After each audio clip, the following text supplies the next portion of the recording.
कि भारत के नौजवानों, और तालियां बजा के सुनो, कि भारत के नौजवानों भारती पुकारती है, भेदभाव छोड़कर साथ साथ आइए।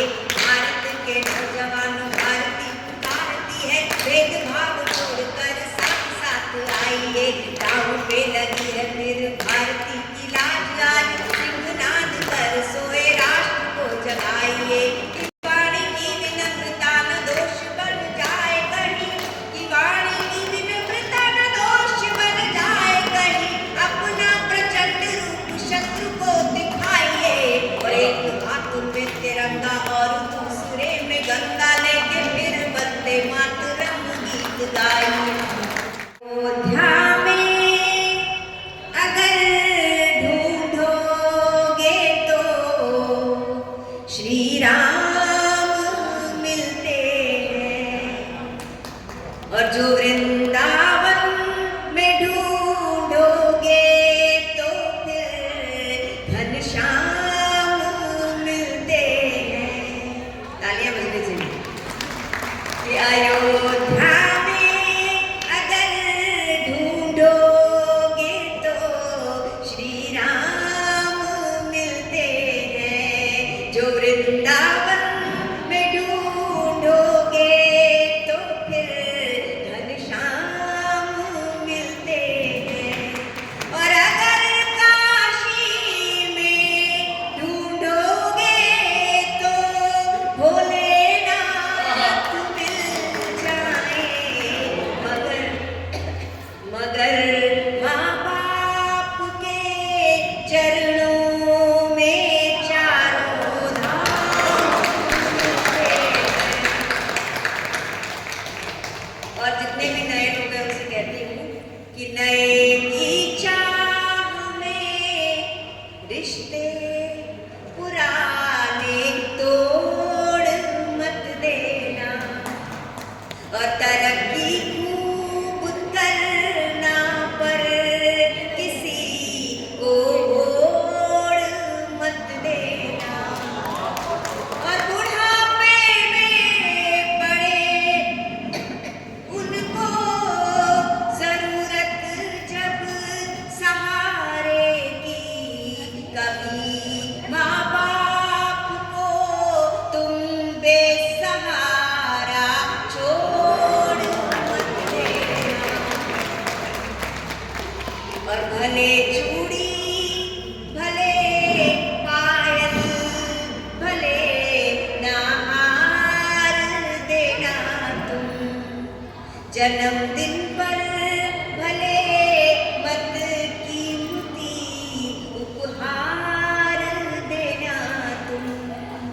और भले बंगला भले पैसा भले ना कार दे पाओ, मगर बच्चों को जीवन में भले संस्कार देना।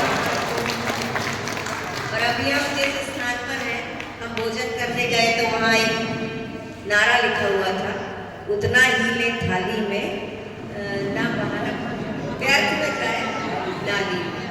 मैंने एक मुक्तक लिखा है, शायद यहाँ के लोगों के भी काम आए और सबके काम आए, कि अमीरी की किताबों में फसाना तक नहीं मिलता, और सिवा फुटपाथ के कोई ठिकाना तक नहीं मिलता। और भरी थाली में तुम पकवान झूठे छोड़ देते हो, भरी थाली में तुम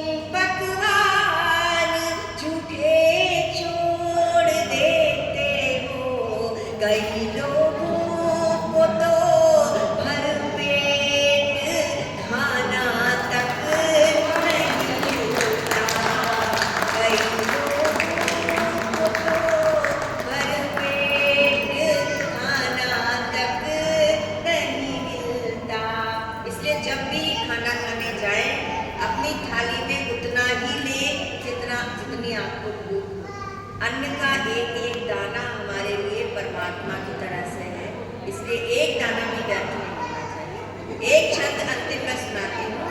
भारत के नौजवानों से अपील करके मैंने ये छंद लिखा है, सुनिए। जी, स्वागत।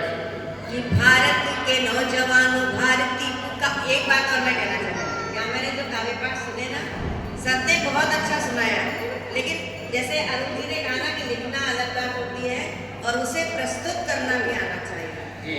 हम जिसके लिए सुना रहे हैं उसकी आंखों में आंखें डाल के सुनाइए। बिल्कुल। ऐसे नहीं कि हम सुना रहे हैं, हम नीचे देख के सुना रहे हैं। तो आप सुना किसके लिए रहे हैं? आप सामने श्रोताओं के लिए सुना रहे हैं। तो ऐसा करिए कि मंच के जो श्रोताओं की जो अंतिम पंक्ति है, उस अंतिम पंक्ति के व्यक्ति को देखकर सुनाइए। आगे के लोग तो कवर हो ही जाएंगे, पीछे वाला भी आपकी बात सुनेगा, तब आपकी बात लोगों तक पहुंचेगी। तो आगे आप जब भी सुनाए ना, आपकी रचना आपने बहुत मेहनत से लिखी है। जोरदार तालियां हो जाएं इस बात पे, लगे एक माहौल, एक उत्साह सा हो। आपकी रचना आपने बहुत मेहनत से लिखी है, बड़े परिश्रम से लिखी है। ये बात आपको कोई बताएगा नहीं, मैं फ्री में बता रही हूँ कि आपने बहुत परिश्रम से लिखी है। और कहते हैं कि सरल नहीं है कविता लिखना, पूछो हम फनकारों से। कि सरल नहीं है कविता लिखना, पूछो हम फनकारों से। हम सब लोहा काट रहे हैं कागज की तलवारों से। तो जब हमने इतनी मेहनत से, इतने परिश्रम से, इतने भावों से कविता लिखी है, तो हमें सुनाना भी उसी भाव से चाहिए। हम प्रेम की कविता सुना रहे हैं और मुंह लटका के सुना रहे हैं, तो जब हम ही आनंद नहीं ले रहे सुनाते समय, तो श्रोताओं को कैसे आनंद आएगा? इसलिए सुनाते समय ध्यान रखें। ये वो टिप्स हैं, आप लोगों को सीखने की टिप्स हैं, ये देख लीजिए। हमारे सामने जितने लोग हैं ना, उनको समझ में आना चाहिए। दूसरी बात, एक बात और कहते जरूर। दूसरी बात ये कि बहुत सारे लोग कहते हैं कि हमारे जितने भी नामी कवि हैं वो हमें आगे नहीं आने देना चाहते, हमें रोकना चाहते हैं। बहुत बार मैं पढ़ती हूँ कि हमें रोकना चाहते हैं, लेकिन संसार में खुशबू को कोई मुट्ठी में बंद करके आज तक नहीं रखा है। जिसमें प्रतिभा है, जिसमें लगन है, जिसमें समर्पण है, वो आज नहीं तो कल आगे आएगा ही आएगा। और आजकल तो सोशल मीडिया है, आप सोशल मीडिया पे डालिए। आपको अगर आपकी रचना में दम है, आपकी प्रस्तुति में प्रभावशीलता है, तो आपको कोई नहीं रोक सकता। हाँ, लेकिन ये भ्रम अपने मन मस्तिष्क से निकाल दीजिए कि आपको कोई रोकने वाला है। बल्कि हर मंच पर हर कवि को अच्छे कवि चाहिए होते हैं, तो बुलाना चाहते हैं अच्छे कवि, लेकिन कई लोगों को ये पता नहीं होता कि किस मंच पर कौन सी कविता सुनानी है। जी को आमंत्रित करती हूँ।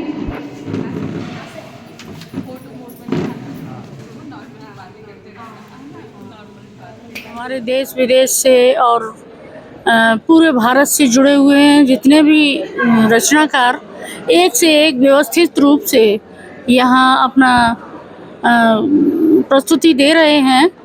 और सभी में सहयोग की एक भावना है, कुछ ऐसी जगी हुई है कि किसी को किसी से कोई आपत्ति नहीं है। हर कोई अपने आप को गुनगुनाना चाहता है और अपने हिसाब से गाना चाहता है।